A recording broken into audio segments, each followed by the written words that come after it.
This is the second part of our two-part online lecture series on the ancient Near East, also known as Mesopotamia. In our first lecture, the first part, we were looking at art produced during the two earliest periods of Mesopotamian art production, the Uruk and the Sumer early dynastic periods, and we'll be concentrating on the later periods in this second lecture. Now, at the conclusion of the first lecture, we were looking at art produced under the Sumer early dynastic period, and what we're seeing now is going to be a very clear and decisive shift that happens in the year 2334 BCE. And this is when the Sumer region loses dominance over Mesopotamia, and we see Mesopotamia come under the control of the Akkads. Now, in some ways, the Akkads adopted Sumerian culture, but in other ways, they imposed cultural norms of their own. And the most important cultural norm that we need to note is that they introduced the concept of absolute kingship, where they had a very clear centralized power base, and this centralized power base was legitimized by the fact that the ruler actually was deified, that he considered himself to be an actual god. And that is what legitimized this absolute power that he had over the people of Mesopotamia. This was not the type of political power that we saw in the earlier Sumer and Uruk periods, where power was more evenly distributed amongst the various regions of Mesopotamia. Now, we can see this, actually, this political change, in a lot of the artwork that is produced during the Akkad period, this period of centralized power. Here we have the victory stele of Naram-Sin. Now, first of all, let's define this term stele, which you have the spelling right here. Stele is an upright stone slab, and the primary function is to commemorate a military victory like what's seen here, to commemorate a new ruler, pretty much anything. And most often these steles are located in a public place for the population to see. Steles are very often used forms of art in ancient art history. We not only see these in Mesopotamia, but other cultures have created stele as well, most notably the Maya.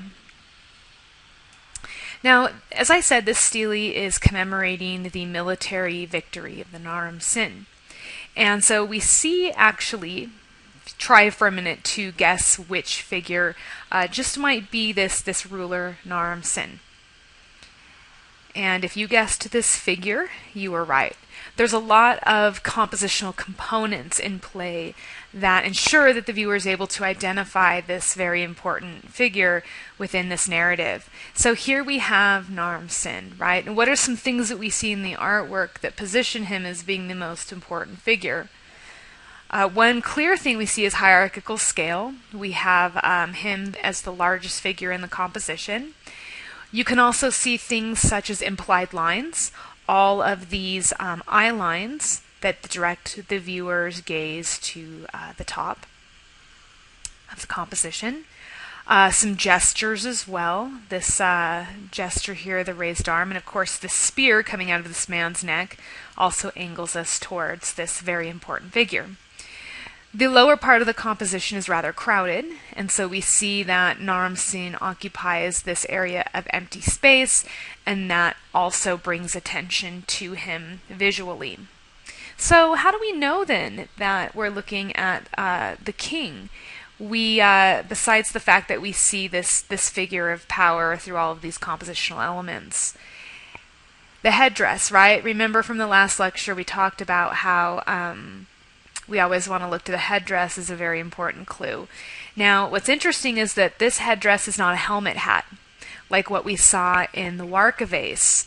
This actually is a horned headdress, which indicates divinity. So he's saying not that he's a god, but that he is a god in a way, that he is this man who here reigns over the earth as a god.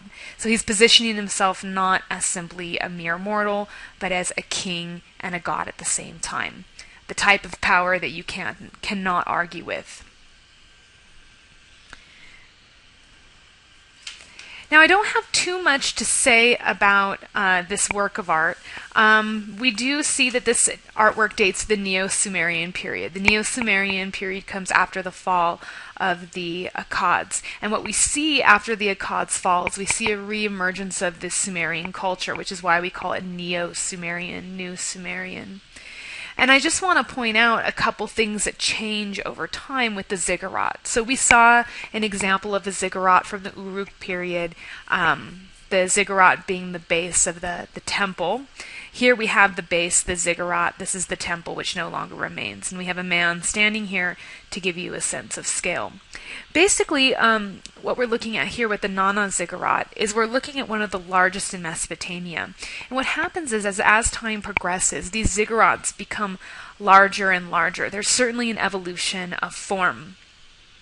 This one's about 50 feet above street level, which is about 10 feet higher than the white temple dedicated to the god Anu found at Uruk.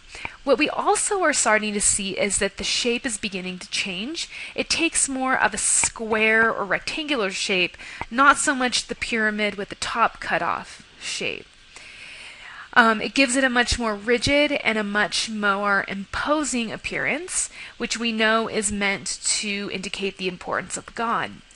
Now, it's important to see this focus on the god being communicated through the architecture, because what this is indicating to us, and there's other artwork produced during this period that reinforces this, is that this notion of absolute kingship, this notion of the king as a god, actually falls by the wayside in the Neo-Sumerian period. Absolute kingship is something that is unique to the Akkad period. And in fact, we'll find it only in one more period, the Assyrian period. Otherwise, we do see that the gods return to having more power than the kings in periods such as the Neo-Sumerian period. And this is an example. This is another example of the change in kingship, going from absolute kingship to kings being subservient to gods. This is the Stele of Hammurabi, which dates to the Old Babylonian period, which comes after the Neo-Sumerian period. So, with Hammurabi, this is a really interesting stele that he's created, because what this stele is doing is it is communicating and at the same time commemorating the establishment of a law code, okay, a set of written laws. This is the first set of written laws in all of human history, and we do not see another set of written laws until 1,000 years later, ancient Greece. This is a very important moment in the history of humanity, this idea that we are governed by these sets of laws. And so if you look all on the stele here, all this texture here almost looks like pixels. These are all the text of the law code. And not only does the law code state like what the laws are, but it also stipulates the punishments that one can receive. And interestingly, the law code governs both public and private aspects of life. And so there's, for example, like a law on stealing. If you're caught stealing, you get your hand cut off. But they also have laws about adultery.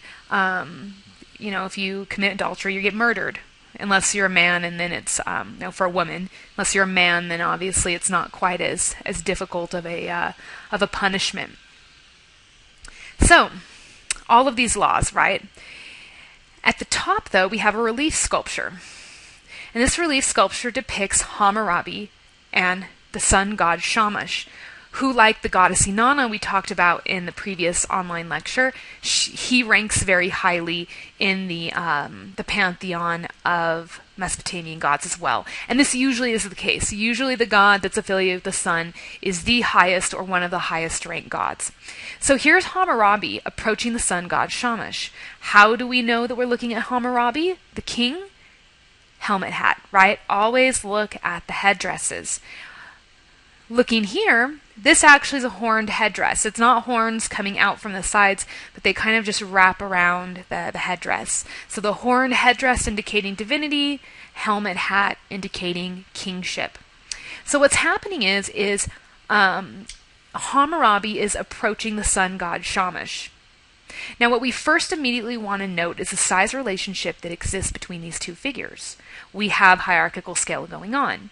We saw this type of hierarchical scale in the last online lecture when we were looking at the seals. Shamash is seated. Again, imagine in your mind someone walking up to you as you're seated. They will loom over you unless you are so important, you're so large in size, that a grown man will be the same size of you walking up. So we do have this sense that Hammurabi is not as important, he's not as powerful as the sun god Shamash. Again, a very different type of message communicated than the Akkadian stele that we looked at in the previous 2 slides ago, where he's wearing the actual headdress of divinity. He is a god. Here, the king is lesser. There's a couple other things that indicate that Hammurabi is of a lesser status than Shamash. First, we have a gesture. This gesture of obedience and of homage. So he's coming to Shamash in this more sort of reserved state, as this way of paying homage, not as being dominant over Shamash. We also have some symbolism here. We have a rod and a ring, which are symbolic elements of power. Shamash hands them to Hammurabi. So Hammurabi's power derives from Shamash, being given the power by Shamash, unlike Naram-Sin, whose power comes from the fact that he's a god. Shamash is of higher power, and therefore he's the one that grants the power to Hammurabi. This image placed on this particular stele is very important, because here we have all of these laws. Well, the Mesopotamians may ask themselves, why? Why should we follow all these laws? This is your answer right here. The gods themselves have bestowed power to Hammurabi to create, to enact, and enforce these laws. If you break the law, you are not only defying Hammurabi, you're defying the gods themselves, which is probably not going to work out well in your favor. The inclusion of this image is a way to legitimize the laws that are written on the stele, as well as to legitimize the power of the ruler. This is something for us to think about, because this is going to be something we're going to focus on in this class. This idea that rulers use the gods, their connections to the gods, as a way to give themselves power, to legitimize their power, to build upon their power. And this is something that's happening in this instance here.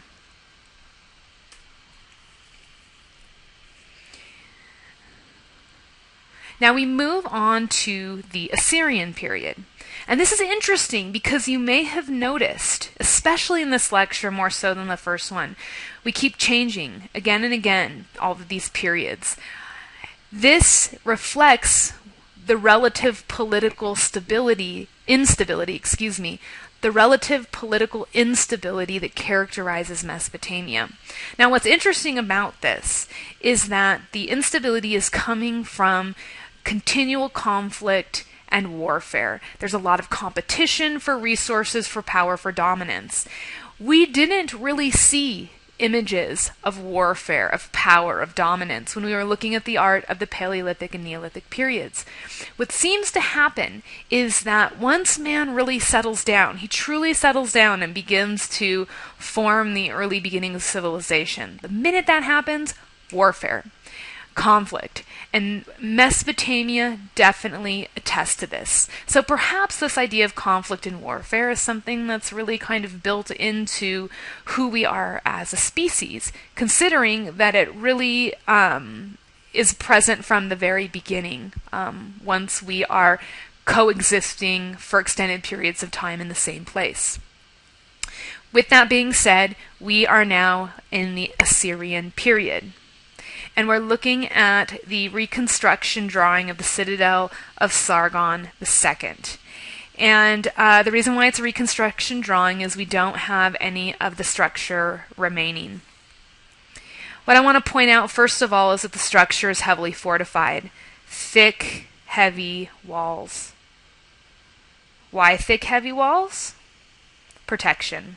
So again, the political instability, the constant warfare, the need to protect oneself. Now you can see that there are outlying structures beyond the walls of the citadel. What you have in here is you have administrative buildings, commercial buildings, perhaps some of the residence of the most wealthy individuals. And then the outer lying areas here, the residences of the lower status individuals.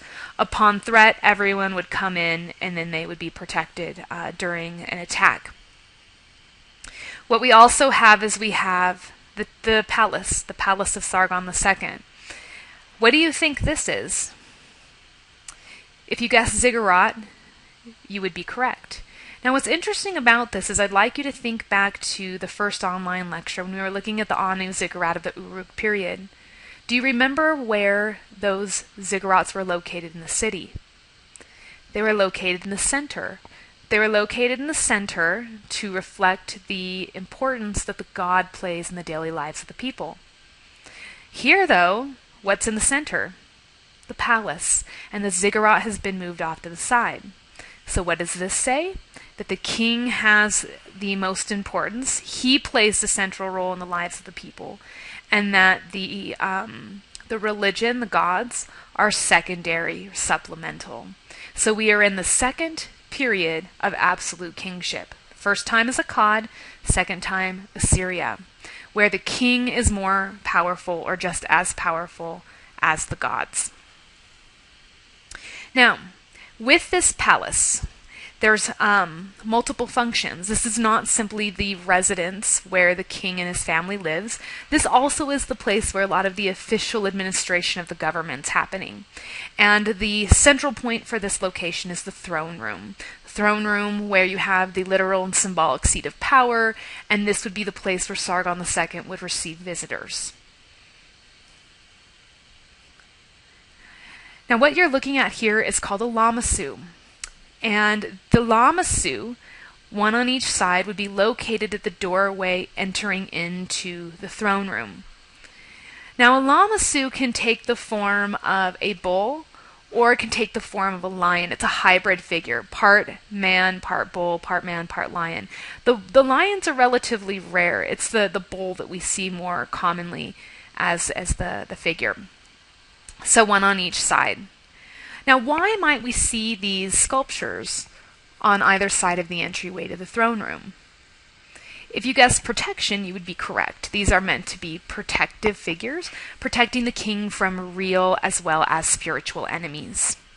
So let's think about this. What about this sculpture would indicate power? I recommend pausing this video for a moment, analyzing the sculpture, and seeing if you can identify features that would be indicative of power.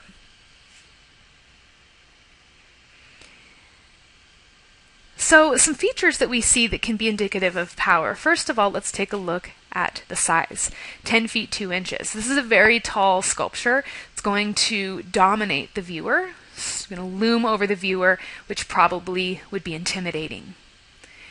You could argue that the fact that the figure is a hybrid could be an indication of power. Part man, part bull. Now this is scary in and of itself. If I ever saw a bull with a man's head, I would be scared and I would run away. So that could be seen as scary. The other thing is think about it. It has the head of a man, so the intelligence of a man, but it has the raw power and strength of the bull. And that's a very deadly and very scary combination. The fact that it's winged, think about this.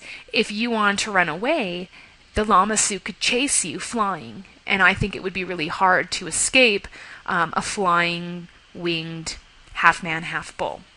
So it seems that it would be very hard to get away from the Lamassu in that respect. We have the beard, and the beard represents wisdom. Okay, beard represents wisdom. And so we have that additional reference to being smart. It's very hard to outsmart the Lamassu. Beards also are representations of masculinity. And think about some of the associations that we make with masculinity. That men are strong and they're aggressive and they're powerful.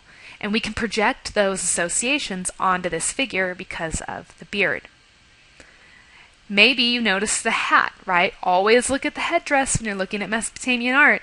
These are horns that fold along the side of the headdress. Horns indicating divinity, that this is a godlike figure, and that deified status certainly gives the sculpture a sense of power.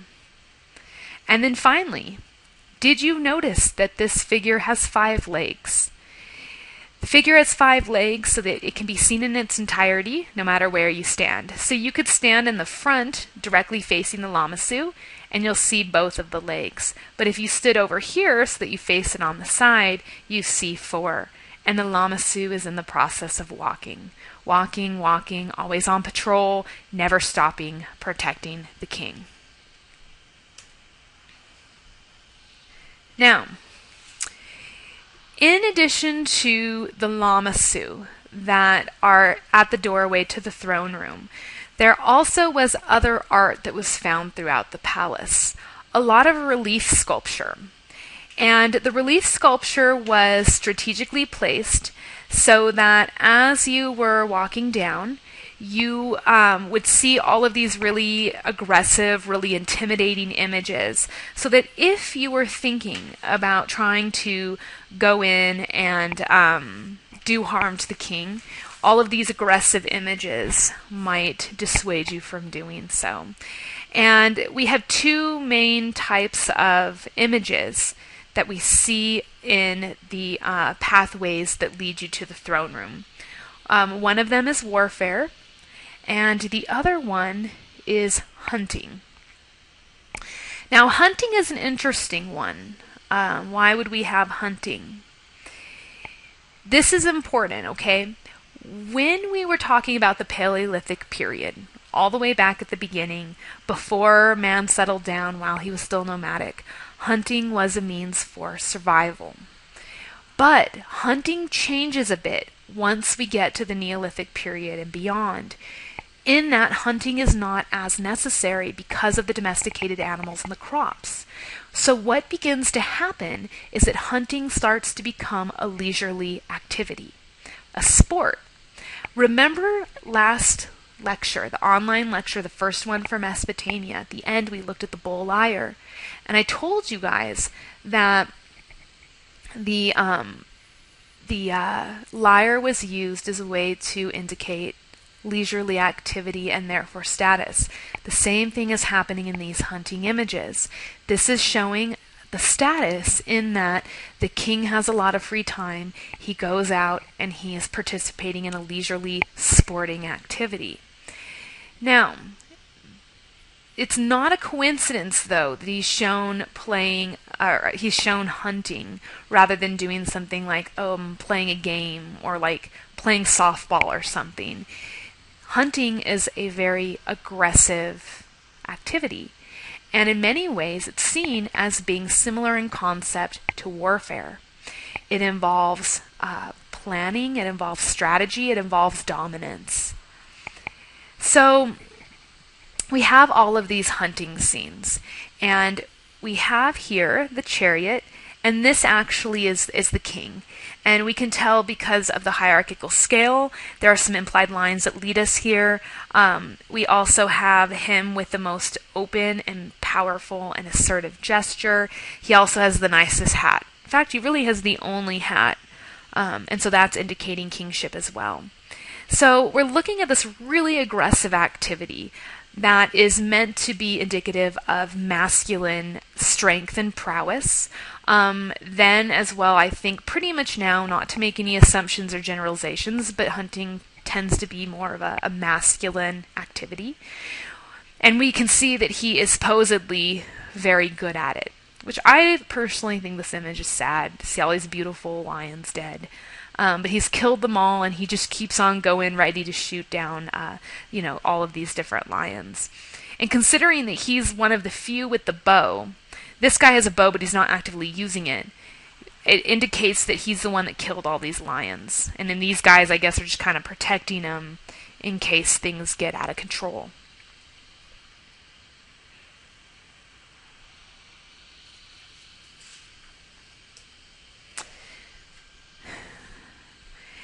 And I want to conclude this lecture on Mesopotamia by talking about ancient Persia, okay, which is not part of Mesopotamia. Ancient Persia, more particularly the Achaemenid dynasty. So what happened is Mesopotamia fell to Persia in the 6th century BCE. And by the 5th century BCE, Persia was the largest empire in the world. It had a large amount of territory, which allowed for it to accumulate a very large amount of wealth. One of the best known structures that was built in Persia during the Achaemenid dynasty is Persepolis.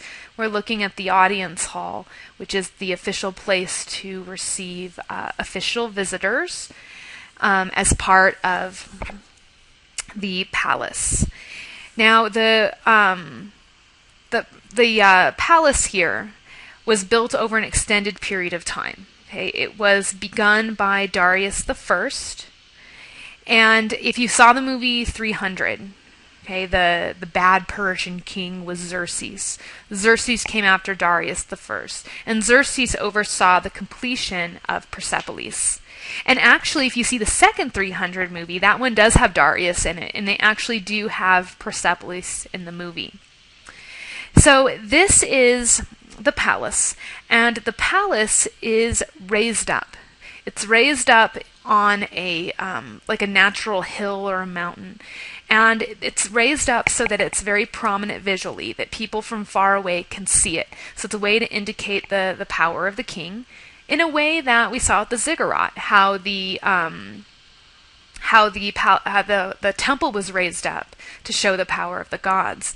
Now, there's also a secondary function here in that this also is meant to be kind of protective, so that if enemies are coming, they can see the enemies approaching from a distance away. So there's kind of a symbolic aspect to convey power, but a functional aspect of protection as well.